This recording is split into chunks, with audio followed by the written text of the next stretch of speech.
everyone, and welcome back to Cultivate Your Soul, Lesson 2. Today we'll be exploring what belonging means to you and how we can extend creating safety beyond set and setting. We do this by cultivating community. You may have heard it said that we are never given more than we can handle, but that's just not true. When life gets to be too much, we've got to cultivate our ability to know when to ask for help, from whom we can make the requests, and how to graciously receive support. We'll practice how to cultivate varying levels of community, from connection to self to your personal, social, and global spheres, or what we refer to as from inner sanctum to outer kingdom. Sometimes we may feel isolated or disconnected, so it's important to be reminded that outside of ourselves, we're still all connected to people, places, objects, or animals. We're all single skeins that weave with other beings and things to make up the tapestry of a greater whole in our world.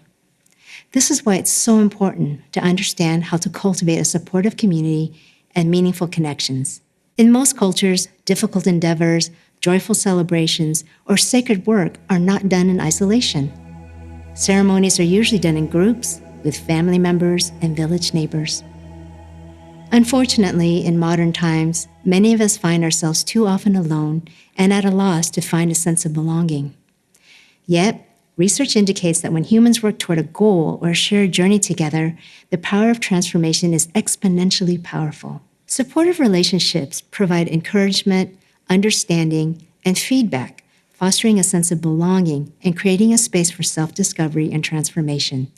If we think of healthy relationships, the three pillars are love, respect, and reciprocity, whether these relationships are creative collaborations, business transactions, or personal partnerships. When we have all three of the pillars in the connection, those are the strongest and would most likely be put in the personal sphere of relationship. This is a way to have some structure around which we can more readily identify who can be our close allies, who are more likely casual acquaintances, or those who may be more distant connections.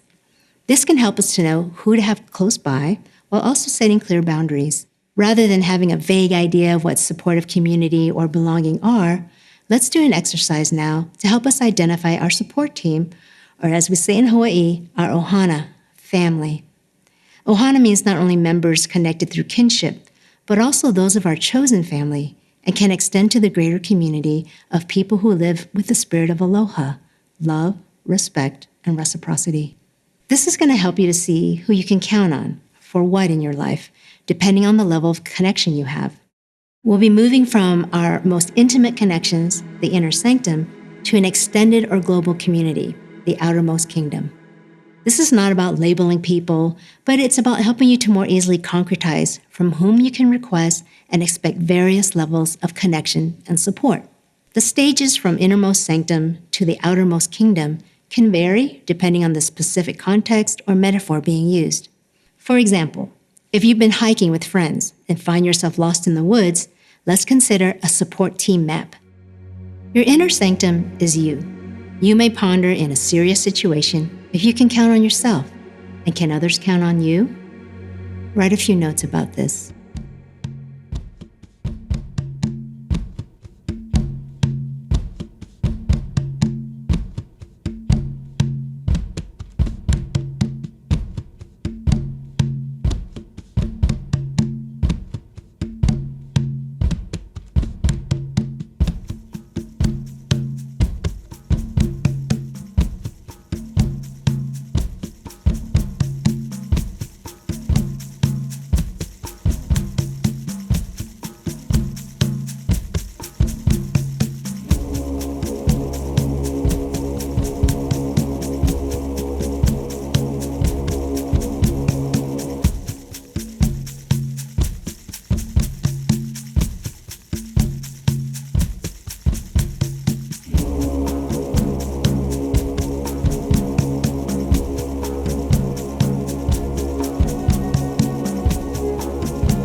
Moving out to your personal sphere, this includes safe family members and close friends that directly influence your daily life and well-being.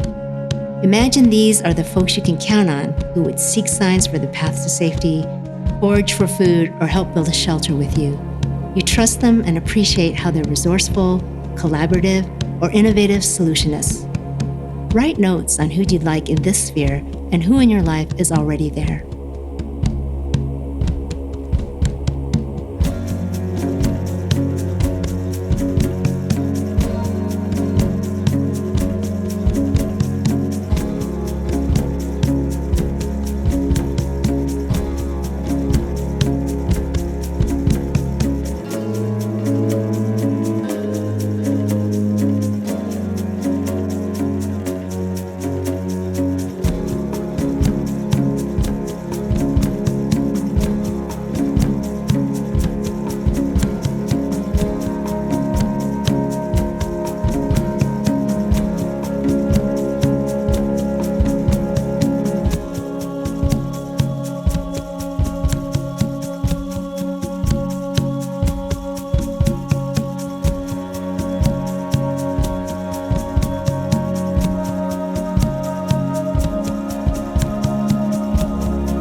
As we move further out from the center, we go to your social sphere.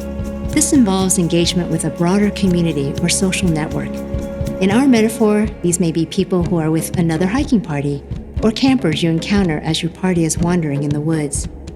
From these folks, you may feel safe to ask for directions or tips to build or find shelter from the impending storm. In your daily life, the social sphere may include involvement in local communities, organizations, social groups, and who contribute to the well-being and growth of the community at large. Write a few notes about groups, networks, or people you may know who could support you or to whom you could offer support.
And lastly, when we ponder the outer kingdom or global societal sphere in our lost in the woods scenario, this could be talking to a ranger who could help improve signage or provide better trail maps to help the next visitors to these woods.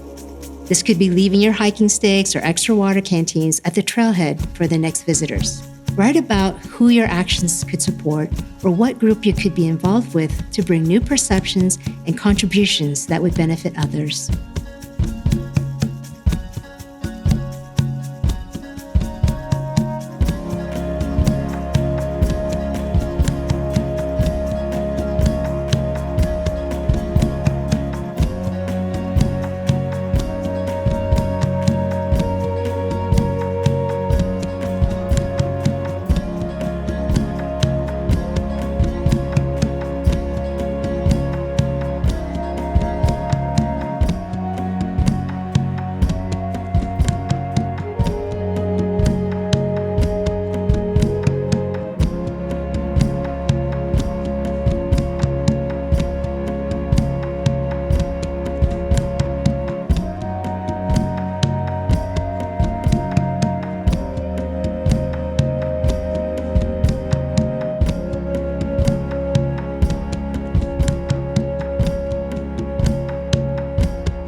Now that you have a map of the different levels of connection, how was that for you?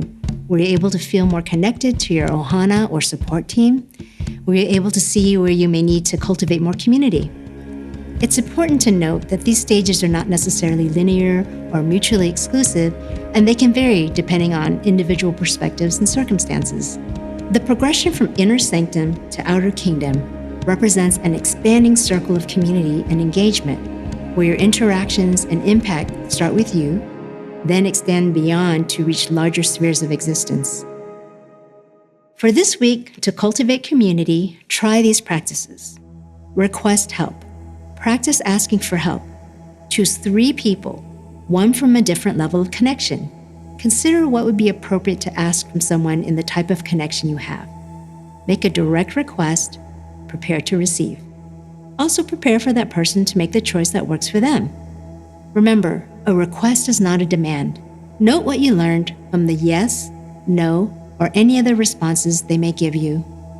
Were you able to accept a no or not now? Did you think of someone else to ask for that thing? When someone does say yes, are you able to receive their offer more easily, or is it difficult? The second assignment is offer support.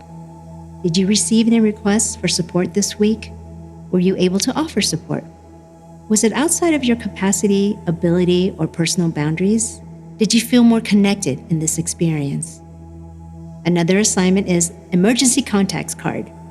From the levels of connection exercise, list 1 to 5 people you can call in case you're feeling alone, isolated, or in need of help. Reach out to them and let them know you're putting them on your team. Another assignment is practice conscious acts of kindness and receive random offers of kindness. This collection of assignments will help you to better assess the different levels of community that you can build. Have fun cultivating your community. Be kind, work on your assignments, and we'll see you next week.